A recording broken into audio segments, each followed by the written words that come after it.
Hi Marina, how are you? I'm good, thanks. How are you? Good, thank you for doing this.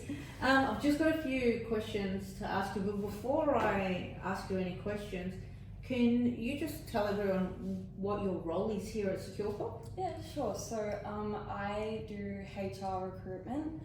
So I recruit the security officers, security managers, and staff that we need for each of our sites.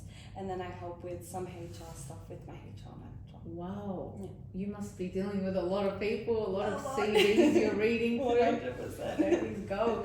Well, what are you looking for when you are hiring people? So what is I guess qualities that are strengths that people can look at? Yep. So the most important thing we're looking for is professionalism. So if you can present well, especially in your interviews, make sure you have good communication.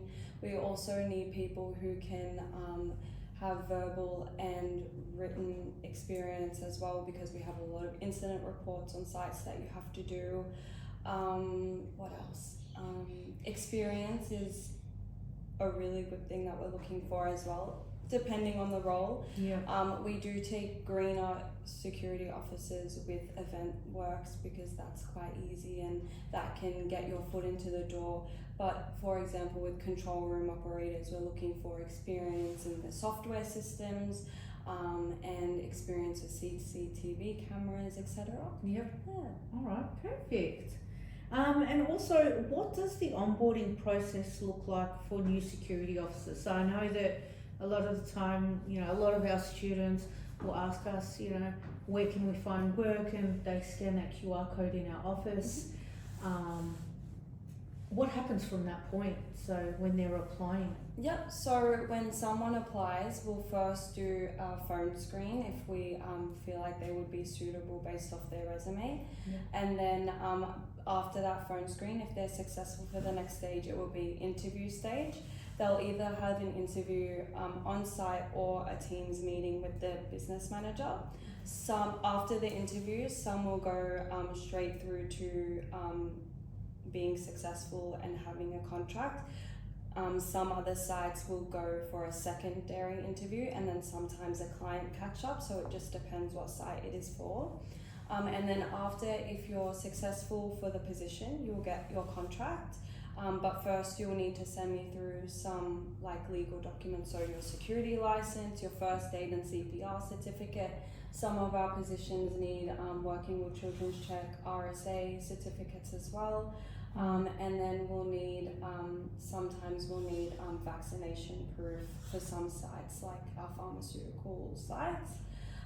Once we've collated all the documents, we'll send through the contract. Once you sign that, you'll go through to onboarding and induction modules. So you'll have to do all your bank stuff, your super, your tax, and then you have the induction modules that Securecorp supplies, and you'll also have site inductions that you'll need to complete depending on what site you're going to. And then after that, you're made active, and then you can start working. Okay, wow. Yeah. It seems like a lot, but I know some previous students that you guys have hired that have said it was easy, it's very organised. Yeah, it seems like a lot when I'm saying it out Yeah. loud, actually, but it's actually a really easy process, and you always have either myself or another recruiter Yeah. the whole way through, so Perfect. they can call if they're having any issues, if they have any questions about the role or any questions after the interview process, and we'll always be communicating with them right through to when they're active, and then when they're active they move forward to the rostering court operations team, And then they start working. Yep. All right, perfect. Yeah. Thank you. No, that's okay. You heard him. She's amazing.